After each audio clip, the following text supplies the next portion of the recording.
Good evening, Minnesota Twins fans. My name is Seth Stowes of Twins Daily, and we are back again tonight for another episode of Twins Spotlight. Earlier this week, we talked to Twins minor league right-handers Sawyer Gibson Long, Adam Bray. Last night, we had an off-season live with a fun show of Twins Jeopardy, so that was a lot of fun. And tonight, we've got another Twins Spotlight. So let's get to this week's Spotlight. And this week, we are again talking to another Twins right-handed pitching prospect, Chris Vallimont. He was drafted out of Mercyhurst College in 2018 by the Marlins, came to the Twins in the Sergio Romo / Lewin Diaz trade in July of 2019, and thinking he's ready to pitch one of these days after a long 2020 season. And he has been spotlighted before on Twins Daily about a month or a few days after the trade that brought him to the Twins. We caught up with him at that time. But hey, let's bring him in. Let's get back and get to know him a little bit more. Chris Vallimont. Chris, how are you tonight? Not too bad. Thanks for having me again, Seth. Of course. So I want to start with this. We got to start with the positive. The last time we talked, you told me that you were a huge Browns fan, which despite Monday night's tough loss, you got to be even more proud to say that right about now. Yeah, I was excited. All year I thought they were going to have a pretty good team. And, it's the Browns. They always find a way to there. And I was kind of not expecting it, but when they scored with a minute left, didn't really have a good feeling about it. But I know they left too much time. Right. I'll take it, though. Yeah, they're having a great year. Of course, the Vikings' former coach is now their head coach, so I'm sure we're in Minnesota taking a little bit of credit for that, but maybe not too much. So, well, let's get back to you. Let's start with the present. I assume you're back home ready for the holidays. Yeah, back in Erie. Really just hanging out with the family as much as I can. Right now it's a little difficult, obviously, but it's been pretty relaxed. Really, as hopefully it should be. Yeah, it's been a long year. Talk to me a little bit about you were traded to the Twins in 2019, got a few games in with the Miracle at that time, had a regular offseason, went to spring training, and then it just got weird at that point. But how long had you been in Fort Myers, and where were you at in the process of getting yourself ready? I know that practice hadn't even started when you got sent home, pretty much. We were just starting to ramp up with bullpens, just enough to start chomping at the bit where I got it. Like, all right, it's about to be game time. And then all of a sudden they just sent us home. I think it was like the middle of March when we got the call, and they said, yeah, see you later, and kind of we'll let you know when we find out. Yeah, and at that time, of course, we didn't know if it would be 2 weeks, a month. Ended up being the whole year. So I'm curious, what were you able to do during that time? Did you stay in Fort Myers at all, or did you head home? And were you able to find workout facilities and guys to play catch with? So I went home pretty much right away, and then for a while there, I do at-home workouts just with what I had available. And then once things started to open up, I started working with my trainer from 2 years ago. And I was there until probably whenever we went back for camp this year around like November. Yeah, so you went to Instructs. I want to say there were 40, 45 guys there. What were you able to accomplish in that, essentially month, 4 or 5 weeks?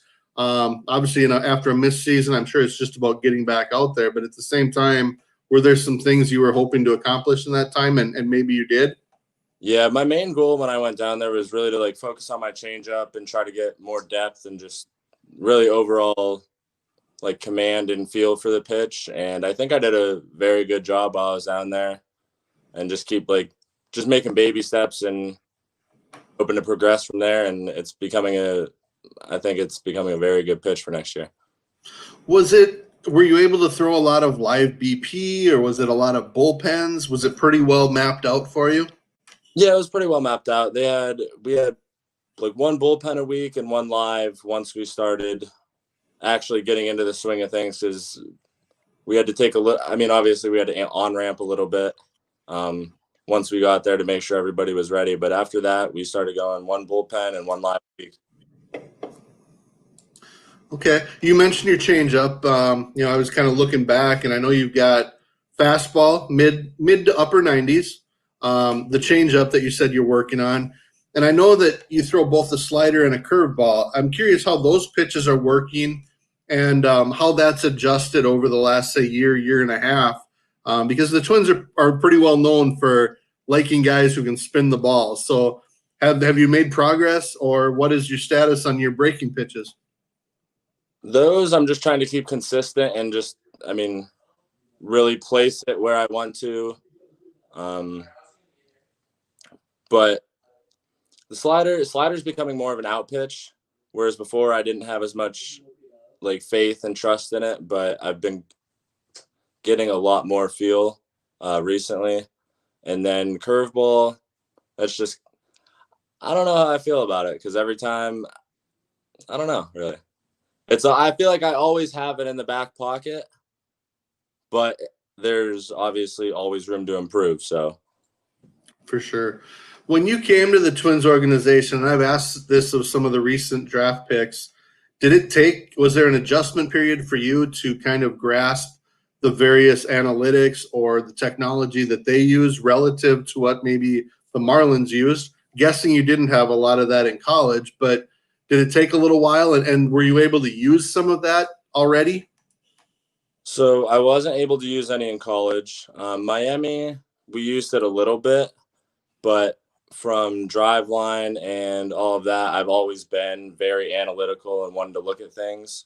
And I've loved every part of that with Minnesota, just because they push it. And I think it really just helps get a feel for things when you can throw something with the numbers, and then it's not, you know what I mean?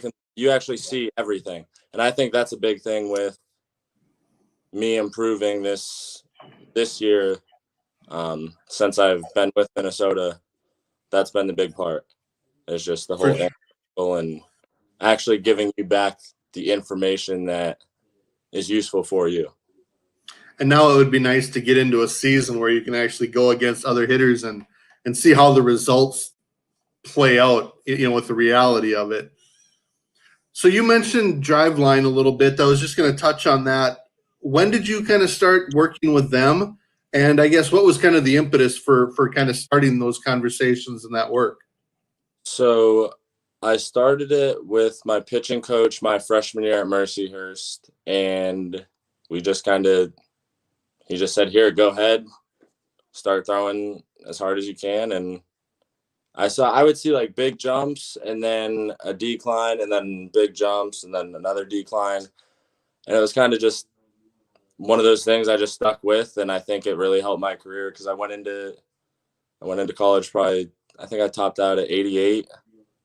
And then I left 3 years later, topping out at 98. And I think it's just helped me in my career so much that. Yeah, no, I understand. That's for sure. It's been a big deal for a lot of guys.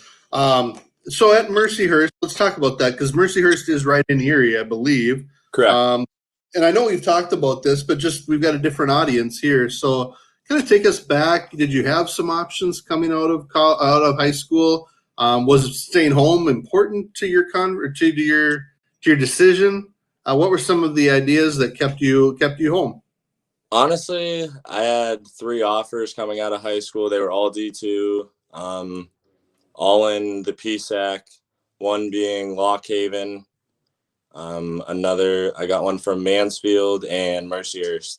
And Mercyhurst happened to be undefeated at the time, and I really couldn't turn down that scholarship to go to a program like that with the opportunity. For sure. So then you mentioned your pitching coach, you mentioned Driveline. What was kind of your personal progression from freshman year to sophomore year? and then to an absolutely dominant junior season? I think it was more or less just learning from the previous pitchers there.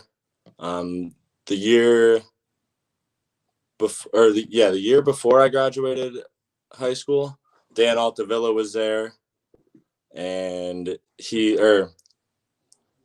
taught a lot of things to Colin McKee, and then I learned a lot of things from Colin, and it's kind of just like a waterfall effect there, where every pitcher just pushes the next pitcher to be better, and it was kind of just like the atmosphere that they created there. For sure, and you've mentioned there are some other guys there that have played pro ball. I know Avila pitched. I want to say for Seattle for a couple of years, and I think he's kind of bounced around the last couple of years. He just got traded to San Diego this past year. Right, absolutely. But I wanted to touch base on, coming out of high school, you had a couple, 3 Division II offers. What was the scouting process for you at Mercyhurst? Because I imagine you didn't have a ton of exposure in high school. Was it something that you noticed, or was it something maybe your coaches, I don't want to say sheltered, but kind of kept out of maybe the forefront? I think for me, I was more underdeveloped, where I was just a bigger kid, but didn't really know I was still clumsy, didn't really know how to move as well. And Joe Spano just kind of took a chance and kind of brought me in, and they formed me to where I am. For sure. The draft, you were taken in the 5th round. Your junior year, I think you had like a strikeout and a half per inning, just dominating. You took your team to the Division II World Series. Just a great season. But again, getting drafted had to be a big deal, not only for you, but I'm guessing family, friends, teammates, coaches, everybody. Do you remember, like where you were that day and how you found out and who the people with you were? Yeah, I was with both of my parents, my grandma, my coaches, and a couple of my friends. And we just went and watched it at just a local restaurant down the road. And it's definitely a day I'll never forget. That's for sure. Absolutely. Again, that is Chris Vallimont, right-handed pitcher with the Twins organization. He's been a starting pitcher throughout his pro career here, which so far has been about a year and a half, and now this missed season. So please feel free, whether you're watching live on Twitter, Facebook, Periscope, YouTube, send us your questions if you have any, and we'll be happy to ask them. And I think Chris will be happy to answer them as long as you're nice. Throw in a compliment with your question, and I'm sure it'll help. So let's kind of go back now. You get drafted by the Marlins. What was your adjustment to pro ball? I mean, it's not like, it's just a continuation of college for most players. How was your adjustment to pro ball? I had a real rough adjustment my first couple months. I kind of got hit around a little. It wasn't in college. I was kind of used to just blowing it by everybody and throwing it right down the middle, and just, if you caught up to it, you caught up to it. But that didn't really play. That didn't play the same in rookie ball. Yeah, and I'd imagine. Now, did you play in the summer leagues at all during your time in college? I played in I played with the Jamestown Jammers my freshman year, in the the Perfect Game, I believe. Okay. Or they just switched out of it. And then I played in Harwich for about a week and a half. And then I went back and played with the Jammers for a little bit that sophomore year. And then after that, I was on to Miami. Sure. So you mentioned kind of that struggle, and you got, a lot of really talented guys, even in those rookie leagues, and, they can hit a fastball, they can, do some things. What was your initial adjustment, I guess, to kind of get past that first initial, I don't want to say overwhelm, but that everyone needs to make that initial adjustment? I think what it was I kind of went in with an attitude, like a chip on my shoulder, and I started doing well right away. Like my first 2 innings, I think I went 6 up, 6 down. And I think that I kind of got a little too comfortable. And that's when the mentality kind of took off, was never let my foot off the gas. And that's what I took into my junior year, and seemed to work out. Yeah. Now in pro ball, your 2019 season, you started in low A, I believe with Clinton. Correct. You did go up to high A, and then came the trade. So I guess my question is, being traded has to be kind of weird, in the sense that you now have this group that you're comfortable. Someone just traded you, but that means that someone really likes something about you. So what were the varying emotions, I guess, during that time when you got traded? When I first found out, it was like when I was with everybody, like with the team, it was kind of tough, just like because it felt like those were the people I grew up with, just because those were the first people I met in pro ball, and we were all, I don't know, we were pretty close. And then after it kind of like set in, I realized it was going to be, I think, better for my career, just because of the analytics and with Driveline and everything. Miami they weren't opposed to it, but they didn't push it necessarily like Minnesota does. And I think I was very excited to hear the news. Was it important to you? And like I said, you got 4 games with the Miracle that year. Do you think it was important for you to get those 4 games just to be part of the team, as opposed to just, they could have just had you work out the rest of the season? Did you feel like it really helped maybe introduce you to some players, or what were the benefits of those 4 games? I think so. I think it really helped just being like a part of the team. So I actually felt like I was doing something, contributing, and we all kind of like, I don't know, it's easier to gel when you're all together and doing stuff like that. And it just made me feel like everybody was really behind me at all times. For sure. And there's a lot of talent in the organization. You got a chance to play with some of the top guys. And win a lot of games. I'm just, what are your thoughts as you see guys that now you played with in spring training or whatever it is, as they reach the big leagues, and where does that tell you are at this stage? What was the first part of that question? It started cutting out. Sorry. No, that's fine. I've got a bad connection today.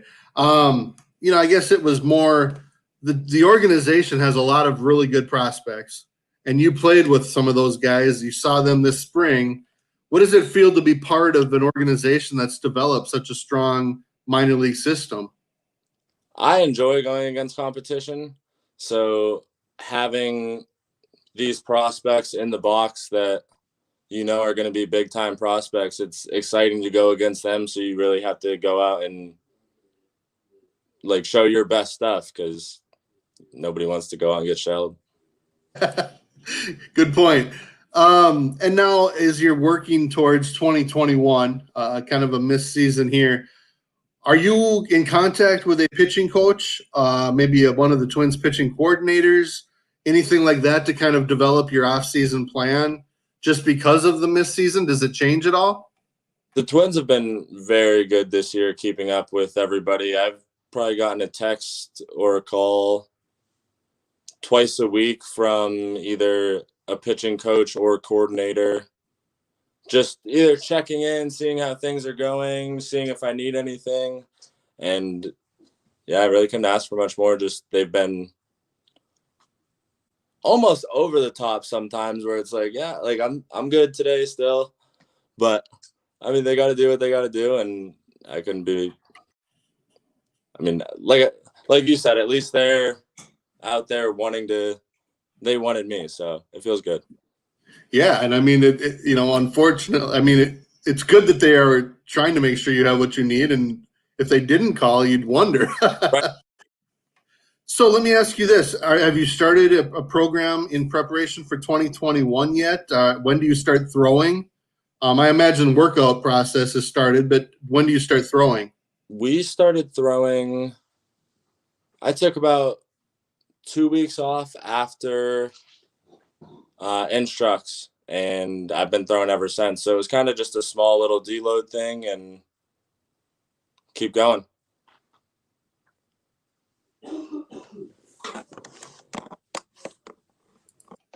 I forgot to unmute again. So, William, thank you for joining us from Japan. We appreciate that. If you have any questions or if anyone's got any questions, let us know. We got maybe 5-6 minutes left with Chris Vallimont, a right-handed pitcher in the Twins organization. Have you heard anything yet about when you go to Fort Myers? Is everything still, until you hear differently, it's as is? Yeah, pretty much. I think with all the rules and just because everything's so certain right now that nobody has any idea, and it's kind of going to be one of those things. Hey, you're going to leave this Saturday. See you on. I think, but you never know. Yeah, it'll be definitely interesting. So let's go back. We started this by talking about how you're a big Browns fan, but I remember, we talked about you're just a big sports fan. I think Cleveland was your team, which of course in Minnesota we probably don't want to hear. But I talk a little bit about your sports background. Where did you grow your love of sports, and which other sports do you enjoy watching? Really just came from my dad. We were always an athletic family: basketball, baseball, football. Those were the sports I grew up playing, and that's kind of why I tended to Cleveland, because they had those three sports. But really, I've always loved basketball. Basketball might be my favorite sport to actually play, but then obviously you have baseball, and I can't really say that I love it. So.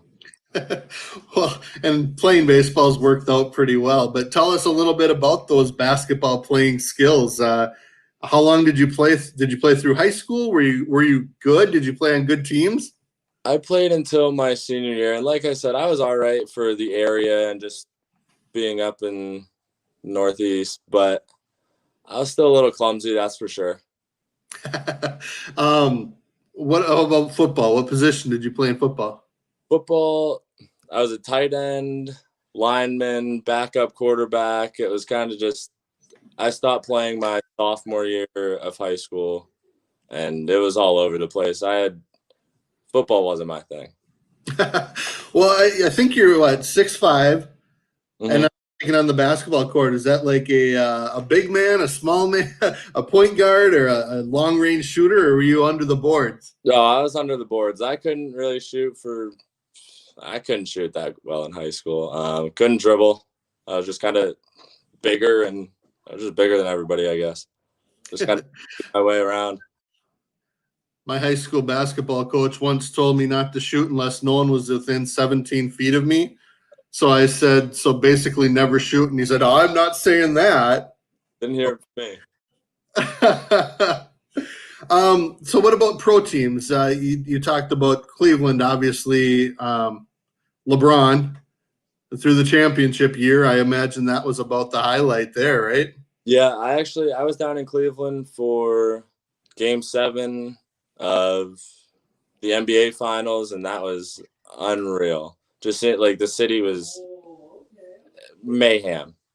I also went when they lost Game 7 of the World Series to the Cubs, and that was almost just as bad, just not the same type of vibe, I guess.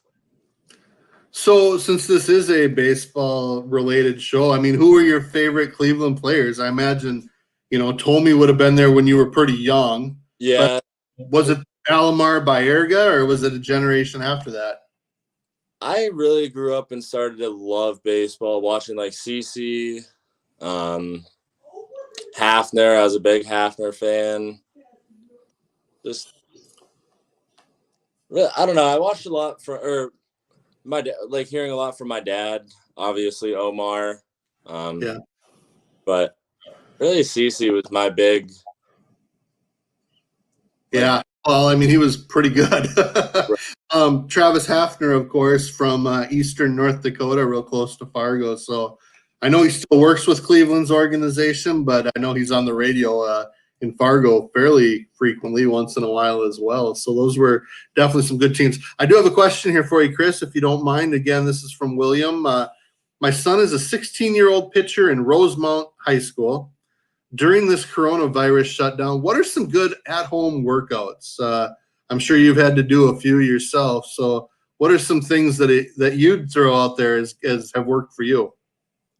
At an age like 16, honestly, I would just work on being more athletic, moving better, jumping better, just being as fast and quick, strong as possible at that age without, I don't know, really just being an athlete, I guess, while you're at home, just trying to run, stay in shape, and do the best that you can with the equipment available. Yeah, I definitely agree. A lot of like sprint work, hill runs, cardio. There's really not much, but how about winters in Erie? How is the weather? Did you avoid the big snow that they got in upstate New York? we got hit pretty hard one week, and other than that, it really hasn't been too bad. We got snow last night, but it really hasn't came down that bad as opposed to previous years. Usually Sure. we were looking at about 3-4 feet, but Yeah. So, aside from sports, then, what are some of your hobbies? What do you enjoy to do away from the game? And kind of a follow up to that is, did you finish school at Mercyhurst, or is that part of your plan? so I actually was finishing that not finishing. I started to go back this last semester and just trying to like chip away at it until I get it done. It's too hard to do in season, so I figured take a semester every fall and see where I'm at. If I need to finish up, I need to. If not, probably a good thing. Yeah, no, I definitely understand. So, the last question, and we'll let you go here tonight. As you look to 2021, and again, there's still a lot of questions. So, I mean, probably specific numbers might be difficult to throw out there when we don't know. But are you a goal guy? Do you set a bunch of goals ahead of the season? Are they related to statistics? Are they related to feeling good about certain pitches? Maybe a certain level you want to get to? And is all of that kind of thrown out the window by not knowing what happens based on a completely missed year? Not really, because I think obviously the ultimate goal is to be in the big leagues, and you have to be better than the people up there in order to make it. So I kind of just try to do my thing, be the best that I can be, most consistent or as consistent as I can. And I do want to lead the league in strikeouts every year. That's probably my biggest goal, but I would obviously, if that doesn't I want to pitch as good as I can, and strikeouts will come if that happens. So really just strikeouts and I guess diminish the walks. Yeah, those two things will definitely help you win a lot of games and help you move up. And I'm guessing you'd be okay with not winning the league title if it meant you missed. You had to move up a level or two during the season as well. So, with that, Chris, thanks so much for joining. I appreciate your time. I appreciate your honesty and answers. And I want to just say thank you, and obviously enjoy the rest of your off season. And my hope is to get down to Fort Myers for spring training and introduce myself. And hopefully we can do that at some point next year. Sounds good. Thanks for having me. You have All right. You as well. And thank you to everyone for listening. This will be available on the Twins Daily podcast momentarily. You can subscribe to that and download wherever you download podcasts. Again, want to thank Chris Vallimont, right-handed pitcher in the organization. Want to thank you for listening. And thanks again. Be sure to download those shows and listen back to previous episodes. So with that, have a great night and happy holidays. Have a good one. You too.